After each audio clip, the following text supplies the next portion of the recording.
وإذ قال عيسى ابن مريم يا بني إسرائيل أني رسول الله إليكم مصدقا لما بين يدي من التوراة ومبشرا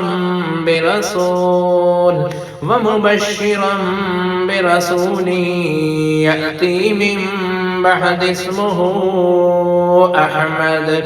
فلما جاءهم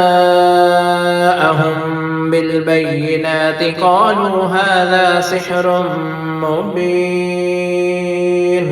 ومن أظلم ممن افترى على الله الكذب وهو يدعى إلى الإسلام، والله لا يهدي القوم الظالمين.